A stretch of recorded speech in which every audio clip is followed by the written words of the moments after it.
నమస్కారం, welcome to I dream. ధర్మ మార్గం విత్ విజిత కార్యక్రమానికి స్వాగతం.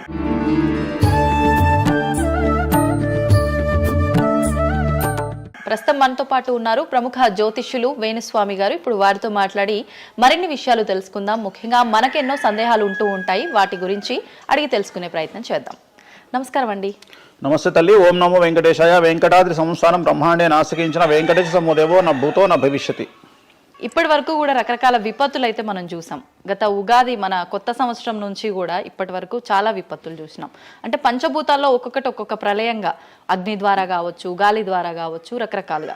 ఇప్పుడు ఈ గ్రహాల మార్పుల వల్ల ఏవో రాబోతున్నాయని, మొన్న రీసెంట్గా బ్రహ్మంగారి ఇల్లు కూలింది అని, అంటే ఎక్కడ ఏ మూలన ఏం జరిగినా కూడా దాన్ని ప్రతి ఒక్కదానికి లింక్ చేసి దానివల్ల ఏదో దుష్ప్రభావాలు రాబోతున్నాయి, దీనివల్ల ఇబ్బందులు పడబోతున్నారని చెప్తున్నారు. మరి ఈ 2026 మనమైతే ఉగాది నుంచి చూసుకుంటాం, కానీ ఆంగ్ల నూతన సంవత్సరం రాబోతోంది. దీని ద్వారా మనకు ఉగాది వరకు ఈ మధ్య కాలంలో ఎలా ఉండబోతోంది, గ్రహాలు రాశుల పరంగా చూసుకుంటే, పంచభూతాల పరంగా చూసుకుంటే, తర్వాత మనకి సంవత్సరం మారిన తర్వాత ఎలా ఉండబోతోంది. 20 నిమిషాలు ఆడుకుందామనే ప్రయత్నం చేసిన నీకు ఇప్పుడు చిన్న ఫినిషింగ్ టచ్ ఇస్తా. అసలు నువ్వు జనవరి 1కు ముందు నా దగ్గరికి ఇంటర్వ్యూకి ఎందుకు వచ్చినావు? ఎందుకు రావు? ఉగాది కదా నువ్వు రావాలి. ఉగాదిది సపరేట్, అప్పుడు కొత్త పంచాంగం దృష్ట్యా ఇది సపరేట్. క్వశ్చన్ లేదు. ఎందుకని? తప్పు. దీనికి ఆన్సర్ చెప్పినాకనే ముందరకు పోవాలి మనం.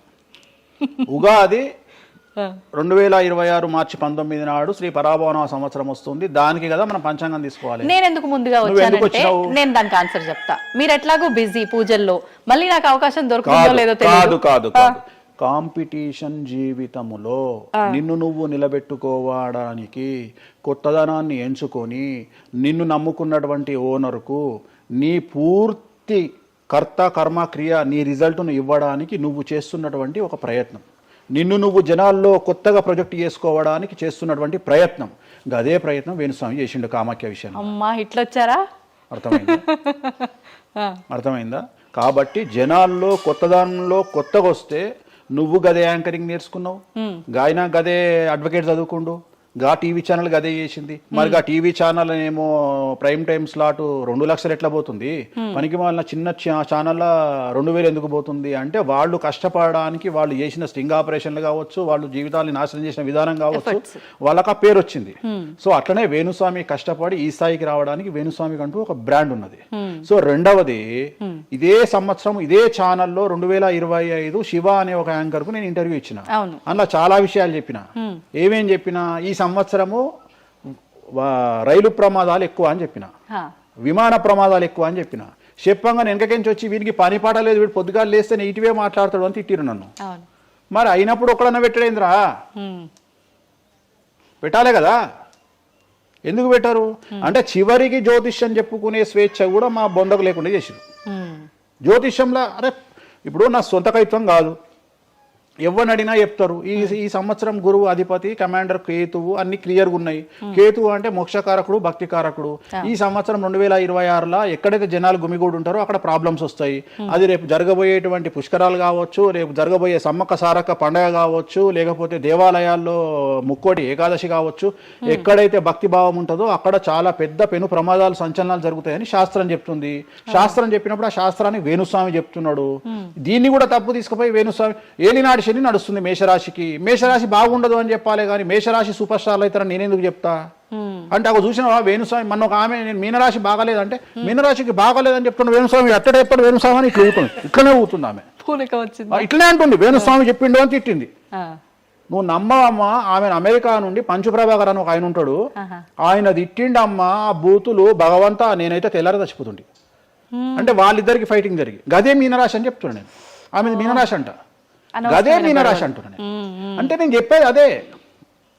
నేను చెప్పేది ఫస్ట్ శనీశ్వరుడు కాదు, శనేశ్వరుడు.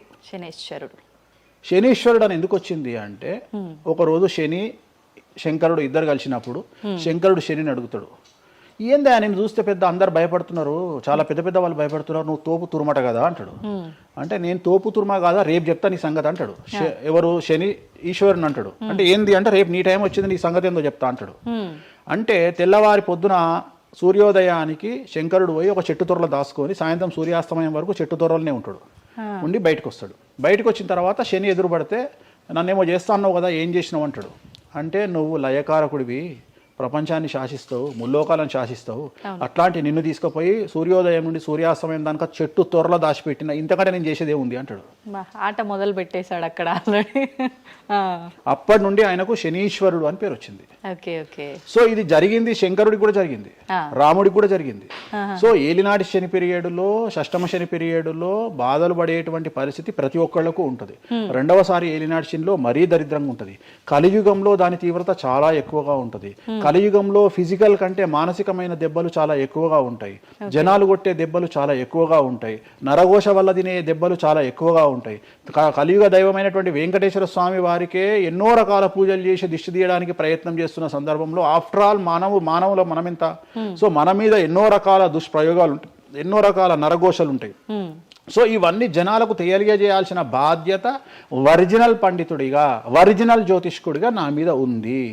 సో సొంత కవిత్వము జనాలకు పాజిటివ్గా చెప్పడానికి నేనేమి ఏమో అంటారు కదా, వ్యక్తిగత ఏదో అంటారు వాళ్ళను, వ్యక్తిగతంగా కౌన్సిలింగ్ ఇచ్చేటువంటి వాడిని కాదు నేను. సో నేను శాస్త్రం ఏం చెప్పిందో నేను దాన్ని మాత్రమే జనాలకు చెప్పడానికి నేను ఇక్కడ ఉన్నా. అంతేగాని క్యాన్సర్ వచ్చిన పట్టుకొని నీకు ఏం లేదు అని చెప్పి వాడిని ఇంటికి పంపించి 2 రోజుల తర్వాత సచ్చేటట్టు చేసేటువంటి నీచుడిని నేను కాదు. క్యాన్సర్ వస్తే క్యాన్సర్ వచ్చింది, ధైర్యంగా బతుకు, ఇంకా బతుకు, నీ కోరికలు తీర్చుకో, అన్ని కోరికలు తీసుకొని సావు అని చెప్తా. రెండవది, అన్ని తిని 60 ఏళ్ళు పోతే ఏం తినకుండా 80 ఏళ్ళు బతికితే లాభం లేదు. సో కలియుగంలో ఇవన్నీ సమస్యలు చాలా తీవ్రంగా ఉంటాయి. భార్యాభర్త కారులో పోతే పక్కింటోడు ఏడిస్తొస్తాడు, మంచి కారు కొనుక్కుంటే ఏడిస్తొస్తాడు, ఒక పిల్లగాడు మంచి ఉత్తీర్ణత శాతంలో పాస్ అయితే ఏడిస్తొస్తారు, మంచి ఉద్యోగం వస్తే ఏడిస్తొస్తారు, ఒక పొలిటికల్ బాగుంటే తెస్తాడు, ఒక యాంకర్కు డబ్బులు వస్తే తెస్తాడు. సో ప్రతి దగ్గర ఏడుపు ఏడుపు ఏడుపు, జలసు అనేటువంటిది రాజ్యమేలుతున్నటువంటి సందర్భంలో తెలుగు రాష్ట్రాలలో అది పీక్ స్థాయిలో ఉండేటువంటి పరిస్థితులలో నిజాలు చెప్పి జనాలని భయానికి దూరంగా ఉంచాల్సినటువంటి బాధ్యత నాది, జరగబోయే నష్టం నుండి కాపాడాల్సినటువంటి బాధ్యత నాది అని ఇంతమంది రాళ్ళేసినా, ఇంత చెండాల పనులు చేసినా, వ్యక్తిగతంగా నన్ను విమర్శలు చేసినా నేను ఎవరిని వ్యక్తిగతంగా విమర్శించడం లేదు. ఎందుకంటే ప్రతి ఒక్కడి ముడి కింద ఖచ్చితంగా సమస్యలు ఉంటాయి. ఈ శుద్ధపూస ఎవడూ కాదు. నాకంటూ నెల రోజులు పక్కకు తీస్తే ఒక్కొక్కటి జాతకాలు చెప్పగలుగుతా అందరివి. నేను వాటి జోలికి బోదలుచుకోవట్లేదు. శాస్త్రం ఏం చెప్పిందో శాస్త్ర ప్రామాణికంగా నేను జనాలకు తెలియజేయాలని కోరుకుంటున్నా. సో లాస్ట్ ఇయర్ ఎట్లా జరుగుతుందో 2025లో అనుభవించిన కష్టం కంటే 2026 ఎక్కువ, 2026 కంటే 27 ఎక్కువ, 27 కంటే 28 ఎక్కువ. 2025 నుండి 28 వరకు సమాజంలో ప్రకృతిలో జరిగే సంఘటనల తీవ్రత చాలా ఎక్కువగా ఉండబోతా ఉంది. ప్రకృతి పరంగా, సామాజికంగా, అగ్ని ప్రమాదాల పరంగా, వాహన ప్రయాణాల ప్రమాదంగా చాలా రకాల సమస్యలు ఈ సంవత్సరం ఉండబోతున్నాయి. ఓకే, రాశుల పరంగా ఎలా ఉంటుందండి? సో ఈ సంవత్సరము